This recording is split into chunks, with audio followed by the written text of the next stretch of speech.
anybody would be negotiating. They are negotiating. They don't know what's happening. Remember this? They lied about 3 days ago. I said, yeah, we're negotiating with this. We are not negotiating. They're being hit so hard.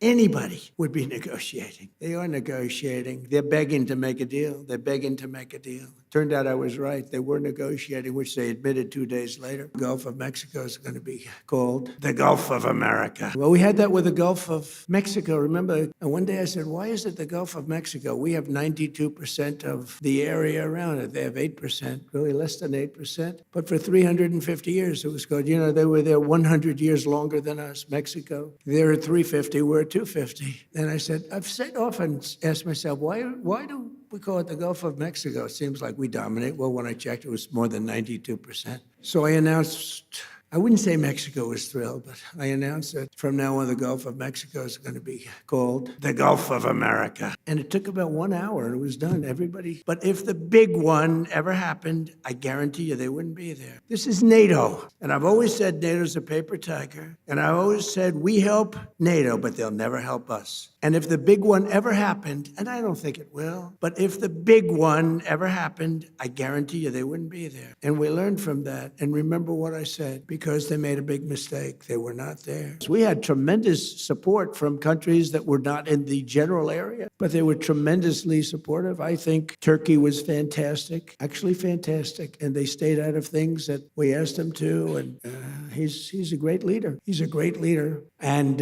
Indonesia was great. We had so many great, you learn who your friends are. Please, media, please disregard that statement. When I went into Venezuela, I said, because I campaigned on the fact peace through strength, you wouldn't have to use. I built this great military. I said, you'll never have to use it. But sometimes you have to use it. And Cuba's next, by the way. But pretend I didn't say that. Pretend I didn't say that. Please, media, please disregard that statement. Thank you very much. Cuba's next. I said, if you keep fighting, I'm going to put a 250% tariff on each one. When I didn't get the Nobel Peace Prize, you got to understand, I don't care. Norway has lost so credible.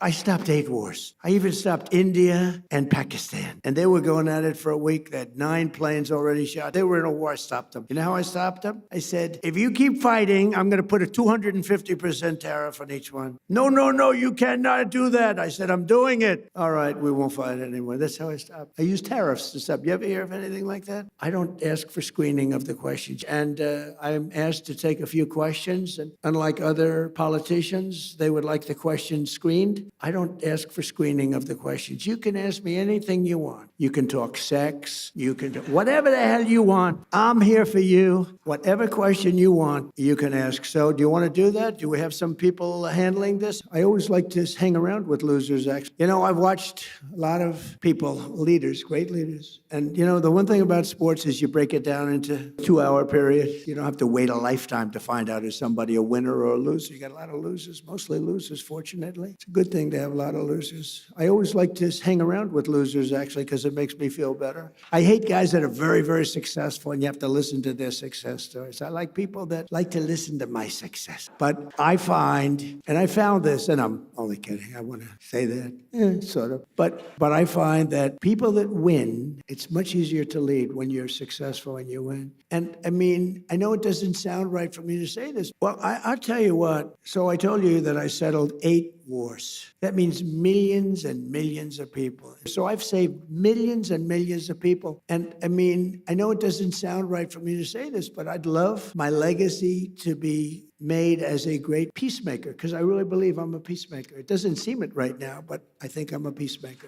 The most violent and thuggish regime on earth would be free to carry out. This murderous regime also recently killed 45,000 of their own people who were protesting in Iran. 45,000 dead. For these terrorists to have nuclear weapons would be an intolerable threat. The most violent and thuggish regime on earth would be free to carry out their campaigns of terror, coercion, subversion, conquest, and mass murder from behind a nuclear shield. I will never let that happen, and neither should any of our past presidents. This situation has been going on for 47 years and should have been handled long before I arrived in office. The United States imports almost no oil through the Hormuz Strait, without even discussing the millions of barrels that we're getting from Venezuela. Because of the Trump administration's policies, we produce more oil and gas than Saudi Arabia and Russia combined. Think of that, Saudi Arabia and Russia combined. And that number will soon be substantially higher than that. There's no country like us anywhere in the world, and we're in great shape for the future. The United States imports almost no oil through the Hormuz Strait and won't be taking any in the future. We don't need it. We haven't needed it, and we don't need it. Should have done it before, should have done it with us as we asked. I have a suggestion. Number one, buy oil from the United States of America. We have plenty. We have so much. And number two, build up some delayed courage. Should have done it before, should have done it with us as we asked. Go to the strait and just take it, protect it, use it for yourselves. Iran has been essentially decimated. The hard part is done, so it should be easy. Stock prices will rapidly go back up. And in any event, when this conflict is over, the strait will open up naturally. It'll just open up naturally. They're going to want to be able to sell oil because that's all they have to try and rebuild. It will resume the flowing, and the gas prices will rapidly come back down. Stock prices will rapidly go back up. They haven't come down very much, frankly. They came down a little bit, but they've had some very good days over the last couple of days. We've done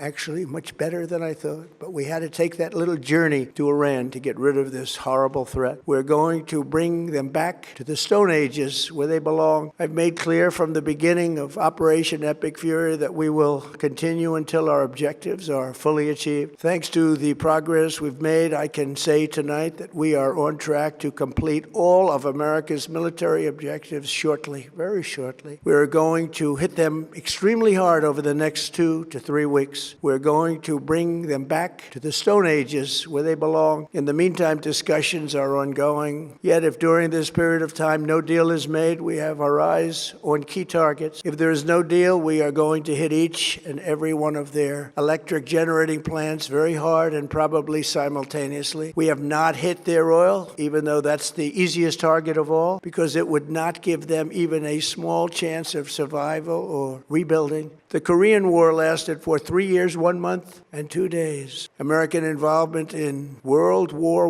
I lasted 1 year, 7 months, and 5 days. World War II lasted for 3 years, 8 months, and 25 days. The Korean War lasted for 3 years, 1 month, and 2 days. The Vietnam War lasted for 19 years, 5 months, and 29 days. Iraq went on for 8 years, 8 months, and 28 days. We are in this military operation, so powerful, so brilliant, against one of the most powerful countries for 32 days. They were the bully of the Middle East, but they're the bully no longer. And the country has been eviscerated and essentially is really no longer a threat. They were the bully of the Middle East, but they're the bully no longer. This is a true investment in your children and your grandchildren's future. Tonight, every American can look forward to a day when we are finally free from the wickedness of Iranian aggression and the specter of nuclear blackmail. Because of the actions we have taken, we are on the cusp of ending Iran's sinister threat to America and the world.